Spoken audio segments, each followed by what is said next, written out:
Welcome to the Brian Murray Show, a real estate show, New Jersey style. Today's discussion point: to nest or not to nest. Really, what we're talking about is home automation. What does it mean to you? What does it mean to a buyer? How beneficial is it from a selling standpoint, from a buying use standpoint?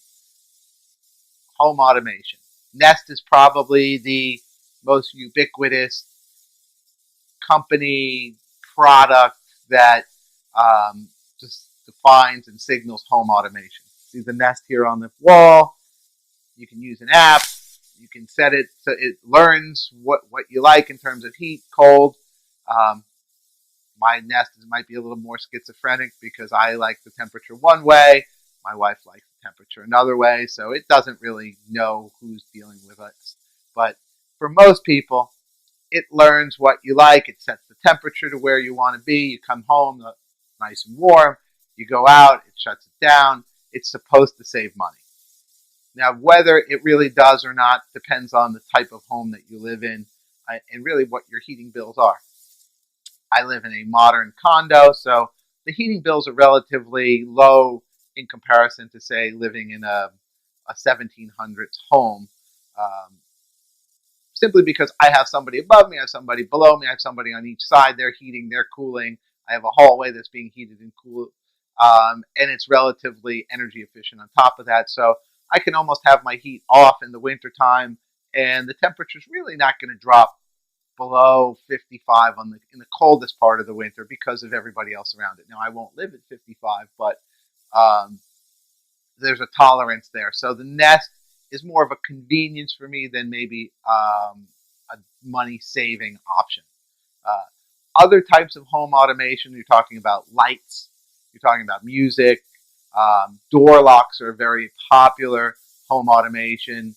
And how do all of these things get connected together is really the trick. I have a client that's spending several $100,000 getting all of his home automation connected. So he's got one pad that does pretty much everything except cook him dinner. It's great. It's a big investment. What's his return from it? It's a lifestyle choice, is his return. Now, when somebody comes in as a buyer and they're looking at home automation, the fact that you have a Nest is a big deal. It's like it says, okay, there's some focus on what the future is going to be like. More on the home automation side versus just a regular programmable thermostat. It does show another level of modernness, another level of technology. If you do a whole full home automation system with music and lights and everything, you're never getting that money back. Let me say that again. You're not getting the money back for the home automation beyond a couple of small things like locks and thermostats. In fact, it can be a hindrance to your sale because you're putting it all in and it better work. I had another client that went to buy a home and the seller had stripped out the Wi-Fi and all of the components that made the home automation actually function. So then we had to bring somebody in to reconnect everything. And it really turned into a nightmare that was not good for the buyer or the seller. So really, to recap, home automation, to nest, not to nest. I really recommend a Nest. I really recommend the automated door locks if you can get them. It really shows that it's just a nice way to live too, because you don't even have to worry about keys. You don't have to worry about setting the temperature. But it also shows, if you're a seller, that you're on the forefront of that technological movement. That's today's discussion point.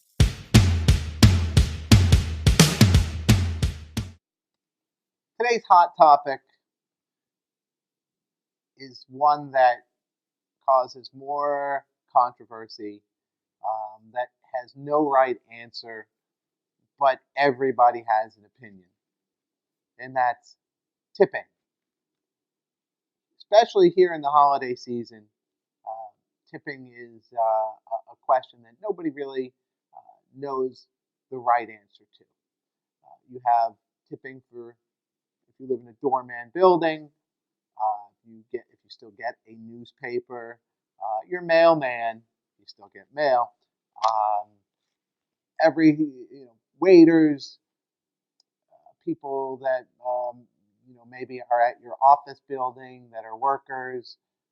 So there's a lot of people out there that at this time of year you might want to tip, rely on your tips as part of their income. I know that at one point when I was in college, I worked as a doorman in a building in New York City on the Upper East Side. And a lot of the full-time people there, they made about 50% of their yearly income in tips around the holidays. So for them, taking a job at a lower wage was okay because they actually made it up. They actually were able to make a living based on their tips. And that's a tough thing when you are relying on the generosity of other people. So that really comes into the real three questions that we have around tipping are how much, who to tip, and what are the expectations / ramifications. So how much? That's the one that you'll go on Facebook groups. You can read articles about it. The answer to that is there's no right answer. Sometimes the management company, if you live in a big building, will make a recommendation. Sometimes that's controversial because people feel it's too high. Other people feel it's too low. Um, I tip the people at Starbucks, but I don't typically tip them during the year because I have the app. I order my coffee, I come, I grab, I go. So I feel that, like, look, if I have coffee there 3 times a week, where I would normally give them, I don't know, 80 cents a time, a cup $2.50 times 50 weeks or something. So that's about what the tip should be at a Starbucks if you're going to tip them for the year. Doing it all at once versus maybe on a daily basis. So how much? That's up to you. Who? Again, all of those people that are providing services, some that you never see, like I get the paper delivered, but I never see the person because the paper comes at 5:30 in the morning or 6 o'clock in the morning. I open the door, the paper's there. It's very nice to have the paper just there. I used to be a paper boy when I was a teenager. I lived on tips as a paper boy. That was a teenage job, but I do appreciate that. So who? Anybody who might appreciate it, that gives you good service, that goes out of their way for you. Those are the people that I would tip. And then expectations and ramifications. That's a really hard one because, again, the doorman might expect a tip, in your building. The paper boy might expect the tip in your building. And guess what? If you don't tip, your paper might be wet some days when the other person's paper is dry. Your paper might be several feet away from your door, or a lot more, several yards away from your door, than somebody who tips. With the doorman, I don't know what that ramification is, but you might never know. There might be a package that gets lost. There might be an envelope that sits for a while. You just don't know. There might be a favor that you need from the doorman later on in the year, and they remember. Everybody remembers. So for today's hot topic on tipping, it's how much. That's really up to you, but do tip. Who? That's really up to you, but you should make a list. And what are the expectations? Do keep that in mind and be mindful of not only what their expectations are, but what the ramifications to you are. Thanks for watching. The good, the bad, the ugly. The good. People who do a little extra when they don't have to. The guy at the coffee shop that, there's a little bit of coffee that dripped on your lid, that make sure that they wipe it with a napkin before they hand it to you. That's the good. Just the little extra. The smile that somebody gives you when they're giving you some service. Smile doesn't cost anything, but it means a lot. It's the good. It's the little extra things that, if you pay attention, they can make a big deal. They're the little extra things that, when you pay attention, make you feel good. That's the good, the little extras. The bad. There's a lot of restaurants out there that have built-in gratuities for parties of 6 or more. Now, the good was the little extras. I find that when you have a party of 6 or more, that you get worse service, not better service, than a smaller party. And yet, your gratuity is already baked in. Is it because they already have their tip coming to them that they don't work as hard? Is it because there's a bigger party and it just takes a lot longer for them to process so many people?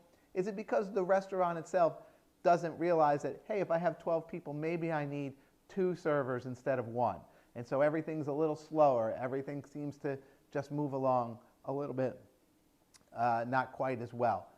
That's the bad, is that, you know, I don't feel that we should have a baked-in gratuity.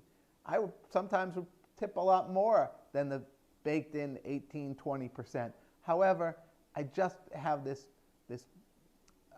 opposition to the fact that I'm being charged for something up front before I even get to decide what the service is. And then the ugly. The ugly is surge pricing. This whole crazy thing with surge pricing, it's based on supply and demand. But I'd like to know kind of when the surge is coming and when it's not coming. I get it. If it's a snowstorm, I've paid 7x for a ride before in a snowstorm.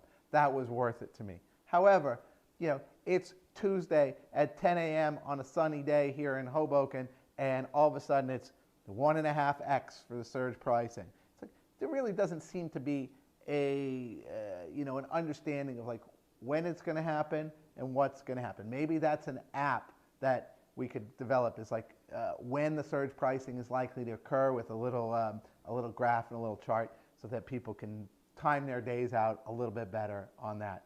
So that's today's good, bad, and ugly.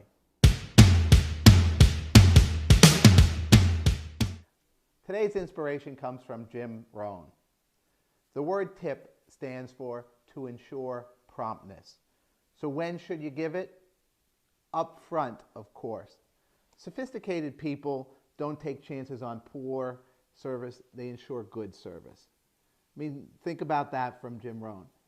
We all tip at the back end instead of the front end. But to ensure prompt service, tip up front. They're happier, you're happier. Try it. This is the Brian Murray Show. Thanks for watching.